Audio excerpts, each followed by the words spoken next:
नमस्कार दोस्तों। बहुत पहले की बात है। एक नगर में एक धनी आदमी रहता था। भगवान ने उसके घर में किसी चीज की कमी नहीं रहने दी, लेकिन इस ढेर सारी दौलत से प्यारी एक चीज उसके पास उसकी बेटी थी, जिसका नाम मघुल माधुरी था। मघुल माधुरी परियों से भी सुंदर लड़की थी। नगर की सारी सुंदरियां उसके आगे पानी भरती थी। उसी नगर का एक लड़का जिसका नाम सहदेव था, भगवान ने उसे नंगा बूचा ही इस दुनिया में भेजा और बाद में भी नंगा बूचा ही रखा। गीत बनाने की प्रतिभा के अलावा भगवान ने उसे कुछ नहीं दिया था। वह अपना साज उठाता, धुन उठाता और उन पर प्राचीन वीरों के तराने गाता। धनी लोगों के ब्याह शादियों में जाकर गीत गाकर उनका जी बहलाता और अपना पेट पालता। ऐसे ही शादी के एक मौके पर सहदेव ने मघुल माधुरी को पहली बार देखा था। तभी से दोनों एक दूसरे को चाहने लगे थे, लेकिन मघुल माधुरी तो धनी बाप की बेटी थी। वह निर्धन का सपना कैसे बन सकती थी। उसका दिल उतना ही उदास हो गया जितनी की जाड़ों की रात होती है। एक दिन एक बगीचे में अंगूर की बेल तले घास पर पड़े पड़े सहदेव की आंखें झपक गई। संयोग की बात ऐसी बनी कि उसी समय मघुल माधुरी अपनी सखियों साथ वहां आ गई। एक सखी ने देखा कि गायक सहदेव सो रहा है। वह ठिठक कर पीछे रह गई और उसके पास पहुंच गई। मघुल माधुरी की सखी वहां जाकर गुनगुनाने लगी, दीवाने ओ दीवाने, अंगूरी लता तले क्यों तान पड़ा यहाँ। गुनगुनाहट सुनकर वह उठा तो नन्ही चिड़िया की भांति वह लड़की फुर से भाग गई। मघुल माधुरी ने भी उसे गुनगुनाते हुए सुन लिया था। वह उसे झिड़कने लगी। सखी कहने लगी, काश तुझे पता होता कि मैं वो गीत किसे सुना आई हूँ, तो तू झिड़कने की बजाय मुझे लाख लाख शुक्रिया कहती। वह और कोई नहीं था सखी, वह था तेरा आशिक गरीब। मघुल माधुरी ये सुनकर उधर ही चल पड़ी जहाँ सहदेव सोया था। सहदेव का उदास चेहरा देखकर मघुल माधुरी उसका ढाढ़स बंधाने लगी। सहदेव ने कहा, दुख का घूंट पीने के अलावा मेरे पास और कुछ नहीं है और न ही मैं कुछ कर सकता हूँ।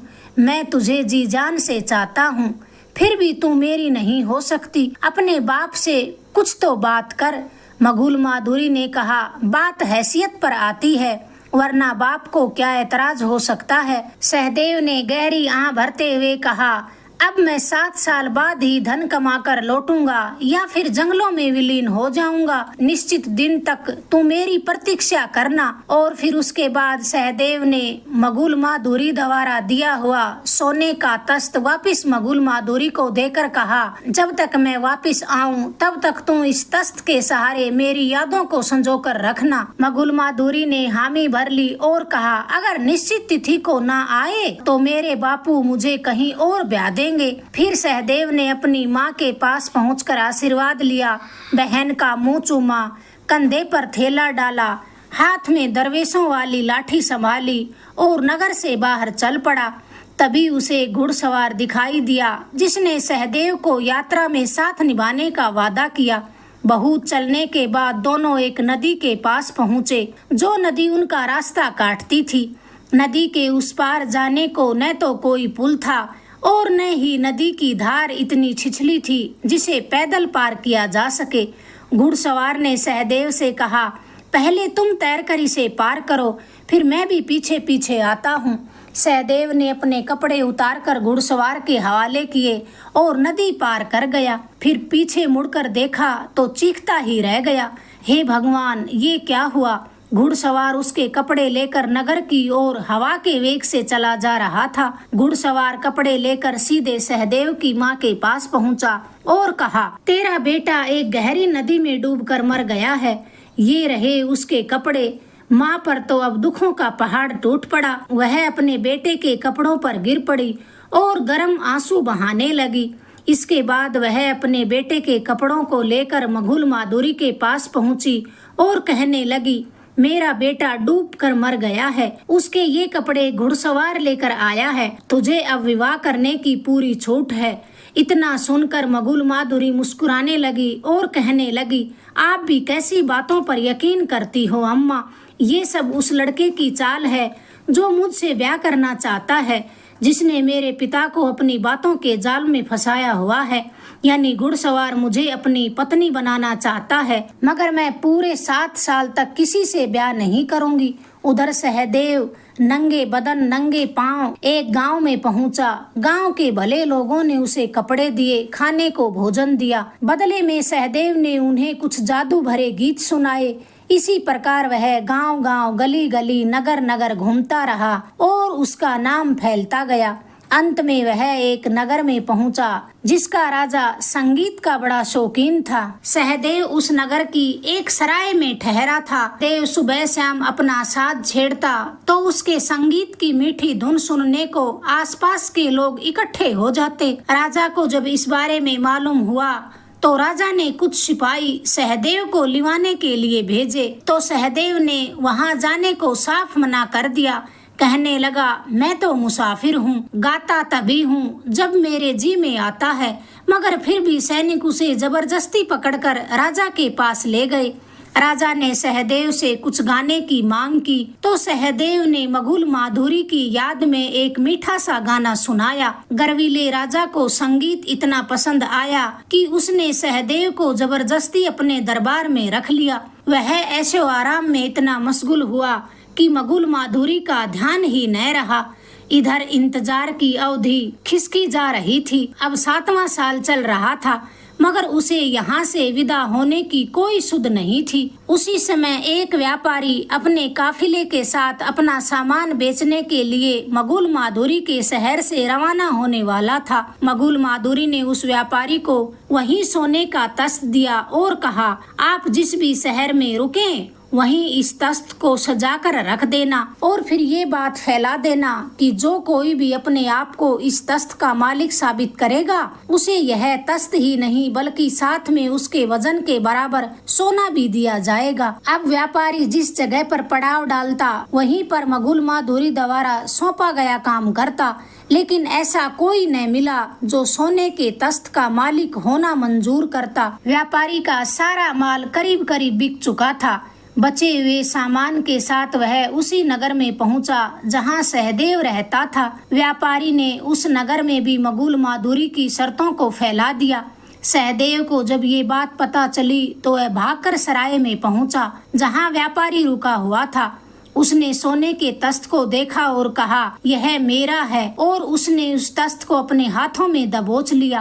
व्यापारी ने कहा, बेशक ये तेरा ही होगा, मैं तुझे पहचान गया हूँ, तू है सहदेव। अब जल्दी से जल्दी अपने नगर पहुँचो, वरना मगुल माधुरी की अवधि गुजरने पर वह दूसरे से ब्याह कर लेगी। सहदेव ने अपना सिर पकड़ा और बहुत सा अफसोस प्रकट किया। उसके भाग्य की घड़ी में अवधि पूरी होने में केवल 3 दिन बाकी रह गए थे। फिर भी उसने सोने के सिक्कों से भरी हुई एक थैली ली और घोड़े पर सवार होकर अपने शहर को तेजी से रवाना हुआ। आखिर वही हुआ जो होना था। उसके घोड़े ने खतरनाक ठोकर खाई और वह वहीं ढेर हो गया। अब वह करे तो क्या करे। वहां से उसे शहर पहुंचने में 10 दिन का समय लगता, मगर उसके पास तो 2 दिन से ज्यादा समय ही न था। फिर वह जोर से चिल्लाया और आत्महत्या के इरादे से पास के कुएं में कूदने ही लगा था कि अचानक उसे एक सफेद घोड़े पर सवार एक आदमी दिखाई दिया। घुड़सवार ने कहा, नादान लड़के, जो तू ये कर रहा है इससे बड़ा कोई पाप नहीं, बता तेरी समस्या क्या है। सहदेव ने कहा, मुझे 1 दिन के अंदर अपने शहर पहुंचना है, मगर वहां पहुंचने में पूरे 10 दिन लगेंगे। अगर समय पर नहीं जा सका तो मरने के अलावा मेरे पास कोई दूसरा चारा नहीं है। घुड़सवार ने कहा, तुम्हें जाना कहाँ है। सहदेव ने अपने शहर का पता बताया तो घुड़सवार ने कहा, अपनी आंखें बंद करो और मेरे पीछे बैठ जाओ। सहदेव ने ठीक वैसा ही किया। कुछ देर बाद जब घोड़े के रुकने पर सहदेव की आंखें खुली तो सामने उसी के शहर की दीवारें चमचमा रही थी। सहदेव को आश्चर्य का ठिकाना न रहा। उसने घुड़सवार के चरणों में शीश नवाकर पूछा, कोई इस अचंभे के बारे में पूछेगा तो मैं उसे कैसे यकीन दिलाऊंगा। घुड़सवार ने उसे अपने घोड़े के पैरों के नीचे से थोड़ी मिट्टी उठाकर उसकी झोली में डाली और कहा, इस बात पर कोई शक करे तो किसी अंधे की आंखों पर ये मिट्टी मल देना, उसे यकीन आ जाएगा। घुड़सवार से विदा लेकर वह अपने घर पहुंचा।